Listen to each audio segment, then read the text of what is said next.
بسم اللہ الرحمن الرحیم۔ السلام علیکم ناظرین کرام، نئی ویڈیو میں آپ کو خوش آمدید کہتے ہیں۔ لاہور ہائی کورٹ نے آج ایک بہت بڑا فیصلہ دیا ہے۔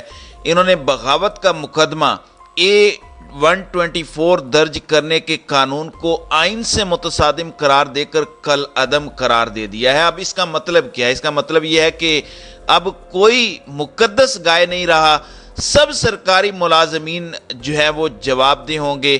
اب آرمی ہو یا دیگر اداروں ہوں، ان کے اوپر اگر تنقید کی جاتی ہے تو اس پر بغاوت کے مقدمات درج نہیں ہوں گے۔ ارشد شریف شہید پر لاتعداد بغاوت کے مقدمے درج کیے گئے، شہباز گل پر درجنوں بغاوت اور غداری کے مقدمات درج کیے گئے۔ آج لاہور ہائی کورٹ کے جسٹس شاہد کریم نے اس قانون کو کالعدم قرار دے کر تاریخ کے اوراق میں اپنا نام سنہرے الفاظ میں لکھوایا ہے۔ آپ کو پتہ ہے کہ ارشد شریف ہمیشہ بغاوت کے قانون کے خلاف آواز اٹھاتے رہے اور خود بھی انہی مقدمات کا جو ہے وہ شکار ہوئے۔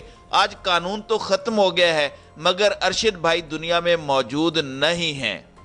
انگریز سامراج کی بہت بڑی یہ نشانی ختم ہوئی ہے، بلکہ اس قانون کے ختم ہونے پر اداروں پر جو تنقید ہے وہ بغاوت کے زمرے میں نہیں آئے گی۔ 1857 کی جنگ آزادی کے بعد برٹش حکومت نے برٹش سرکار کے خلاف بغاوتوں کو کچلنے کے لیے 1960 میں بغاوت کے قوانین نافذ کیے تھے۔ قیام پاکستان کے بعد وہی بغاوت کے قوانین کو ہم نے اپنے آئین کا جو ہے وہ حصہ بنایا تھا، جسے آج ختم کیا گیا ہے۔ اس اقدام سے نہ صرف عوام کو آزادی اظہار رائے کی آزادی ملے گی، بلکہ عدالتوں کا بہت سا وقت بھی بچے گا جو ان مقدمات کی سنوائی میں ضائع ہو جاتا تھا۔ البتہ پی ڈی ایم حکومت کے لیے نئی مشکل کھڑی ہو گئی ہے، کیونکہ سیاسی انتقام کے لیے ان کی جانب سے اسی مقدمے کا سہارا لیا جاتا تھا۔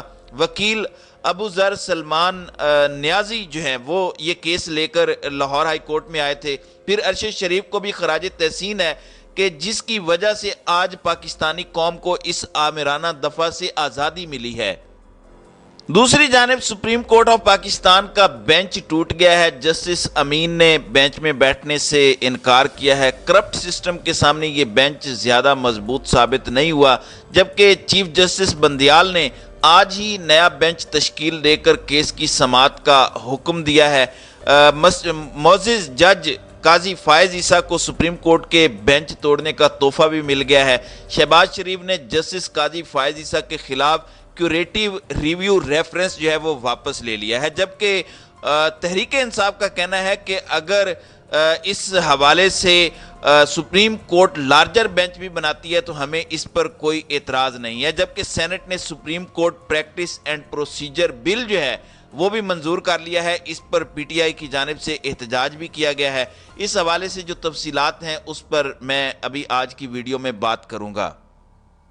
ناظرین کرام، سب سے پہلے جو بغاوت کا مقدمہ ہے اس پر بات کر لیتے ہیں۔ جسٹس شاہد کریم نے یہ مختصر فیصلہ سناتے ہوئے دفعہ 124(a) کا کالعدم قرار دیتے ہوئے اسے آئین سے متصادم قرار دیا ہے۔ بغاوت کے قانون کے تحت مقدمے درج کرنے کے خلاف درخواست ابو ذر سلمان نیازی سمیت دیگر کی جانب سے دائر کی گئی، جس میں کہا گیا کہ بغاوت کا قانون 1860 میں بنایا گیا جو انگریز دور کی نشانی ہے۔ بغاوت کا قانون غلاموں اور کسی کے کہنے پر بھی مقدمہ کیا جاتا ہے۔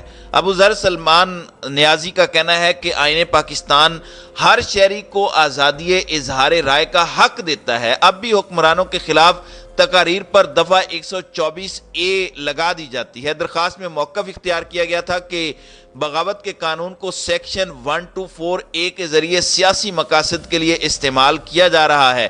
حکومت وقت کے خلاف تقاریر پر غداری کا سیکشن 124(a) لگانا سیکشن 10(a) کے خلاف ہے۔ پی پی سی 1860 کی دفعہ 124(a) خلاف آئین ہے۔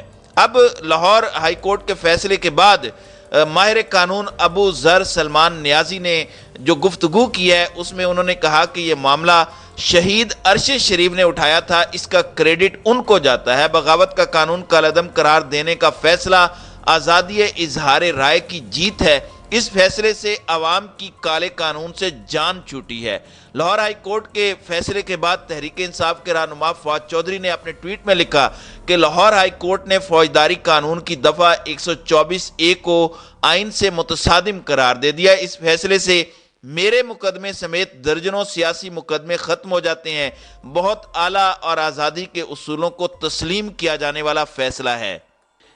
دوسری جانب سپریم کورٹ کے 5 رکنی بینچ میں شامل جسٹس امین الدین نے 2 صوبوں میں انتخابات ملتوی کرنے کا کیس سننے سے معذرت کر لی، جس کے بعد عدالت کا لارجر بینچ جو ہے وہ ٹوٹ گیا ہے۔ سپریم کورٹ کا 5 رکنی لارجر بینچ جب سماعت کے لیے آیا تو چیف جسٹس آف پاکستان نے کہا کہ جسٹس امین الدین خان کچھ کہنا چاہتے ہیں۔ اس موقع پر جسٹس امین الدین نے کیس سننے سے معذرت کر لی۔ جسٹس امین نے گزشتہ روز کے فیصلے کے تناظر میں یہ کیس سننے سے معذرت کی۔ ان کا کہنا تھا کہ جسٹس قاضی فائز عیسیٰ کے فیصلے کے تناظر میں کیس سننے سے معذرت کرتا ہوں۔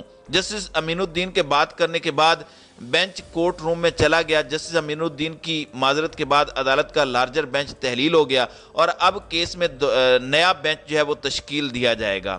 سپریم کورٹ نے جو رولز بنائے جانے تک آرٹیکل 184(3) کے تمام کیسز ملتوی کرنے کا جو ہے وہ حکم دیا تھا، اور یہ حکم جو ہے یہ جسٹس قاضی فائز عیسیٰ جو معزز جج ہیں، جو موسٹ سینئر ہیں بندیال صاحب کے بعد، انہوں نے دیا تھا، اور اس کا ریوارڈ بھی اب انہیں مل گیا ہے، کیونکہ وزیر اعظم شہباز شریف نے سپریم کورٹ کے سینئر جسٹس قاضی فائز عیسیٰ کے خلاف کیوریٹیو ریویو ریفرنس واپس لینے کا حکم دیا ہے اور کہا ہے کہ حکومت جو ہے وہ اس سلسلے میں پیروی نہیں کرے گی۔ وزیر اعظم نے وزیر قانون کو کیوریٹیو ریویو ریفرنس واپس لینے کی ہدایت کر دی ہے۔ ان کا کہنا تھا کہ ریفرنس کے نام پر جسٹس قاضی فائز عیسیٰ اور ان کے اہل خانہ کو ہراساں اور بدنام کیا گیا۔ وزیر اعظم کی زیر صدارت کابینہ پہلے ہی اس فیصلے کی منظوری دے چکی ہے۔ تو آپ یہ دیکھتے جائیں کہ ٹائمنگ کتنی امپورٹنٹ ہوتی ہے، کس طریقے سے یہ نئے جو ہے وہ قوانین لے کے آئے۔ Supreme court chief justice of Pakistan کے اوپر انہوں نے قدغن لگائی کہ وہ از خود نوٹس نہیں لے سکتے۔ پھر قاضی فائز عیسیٰ نے جس طرح کا فیصلہ کل دیا، حالانکہ وہ اس فیصلے کے کرنے کے مجاز نہیں تھے، وہ فیصلہ کرنے کے بعد کس طرح سے نوازے گئے ہیں، یہ بھی آپ کے سامنے ہے۔ اب سینٹ نے supreme court practice and procedure bill فوری منظور کرنے کی جو تحریک ہے وہ منظور کر لی ہے۔ سینٹ نے supreme court practice and procedure bill قائمہ کمیٹی کے سپرد کرنے کی اپوزیشن کی تحریک جو ہے وہ مسترد کر دی۔ چیئرمین سینٹ صادق سنجرانی کی زیر صدارت ہونے والے اجلاس میں وفاقی وزیر قانون اعظم نذیر تارڑ نے supreme court practice and procedure bill ایوان میں پیش کرنے کی تحریک جمع کرائی۔ سینٹ میں اظہار خیال کرتے ہوئے اعظم نذیر تارڑ کا کہنا تھا کہ سپریم کورٹ کے تمام ججز برابر ہیں۔ ادارے کو مضبوط کرنے کے لیے شخصیت کو مضبوط کرنے کی بجائے نظام کو مضبوط کیا جائے۔ قومی اسمبلی نے گزشتہ روز سپریم کورٹ بل 2023 پاس کیا۔ پارلیمان کا اختیار ہے کہ وہ قانون سازی کر سکتی ہے۔ 2 دہائیوں سے سپریم کورٹ میں نیا رجحان دیکھا۔ آئین کہتا ہے کہ حدود میں غیر ضروری مداخلت نہ کریں۔ اعظم نذیر تارڑ کا کہنا تھا کہ یہاں بار بار ایگزیکٹو کو کٹہرے میں کھڑا کیا گیا، ایسے از خود نوٹس لیے گئے جن میں گلیوں میں صفائی تک کے معاملات اٹھائے گئے۔ لیور ہسپتال بھی چیف جسٹس کی ذاتی انا کی بھیٹ چڑھا۔ بار کی جانب سے از خود نوٹس کے خلاف قانون سازی کا مطالبہ کیا گیا۔ از خود نوٹس کی وجہ سے اربوں ڈالر کے نقصان ریاست نے اٹھائے۔ ریکوڈک اور سٹیل ملز کا نقصان ہوا۔ ان کا کہنا تھا کہ اب سپریم کورٹ سے بھی اس حوالے سے بات آئی ہے۔ اجتماعی سوچ ہی لوگوں کو آگے لے کر چلتی ہے۔ اب بینچ کے لیے کمیٹی میں 3 ارکان فیصلہ کریں گے۔ آخری فل کورٹ اجلاس 2019 میں ہوا۔ جب 184(3) کے تحت از خود نوٹس ہو تو کمیٹی اس کا جائزہ لے گی۔ جہاں آئین کی تشریح درکار ہو تو 5 ججز کا بینچ ہوگا۔ اس دوران پی ٹی آئی کے جو سینئر سینیٹر ہیں علی ظفر اور قائد حزب اختلاف شہزاد وسیم نے بل پر بات کرنے کی کوشش کی، جس پر انہیں جو ہے وہ روک دیا گیا اور بات نہیں کرنے دی گئی۔ پھر شہزاد وسیم کا کہنا تھا کہ آپ سے آٹے کی لائن نہیں بنتی، آپ چلے ہیں سپریم کورٹ کے رولز بنانے۔ سپریم کورٹ کے رولز بنانا بالواسطہ حملہ ہے۔ آپ نے پہلے بھی عدلیہ میں تقسیم پیدا کی تھی، آپ سپریم کورٹ کو تقسیم کرنے کی کوشش کر رہے ہیں۔ انہوں نے بل میں اپیل کے حق پر پہلے بات نہیں کی۔ ان کا کہنا تھا کہ ماضی کے کیسز میں بھی اپیل کا حق دیا جائے۔ آپ اپنا مدعا بیان کریں کہ آپ نے اپنے کیسز معاف کرانے ہیں۔ کیا سینٹ میں بل میں ترمیم نہیں ہو سکتی؟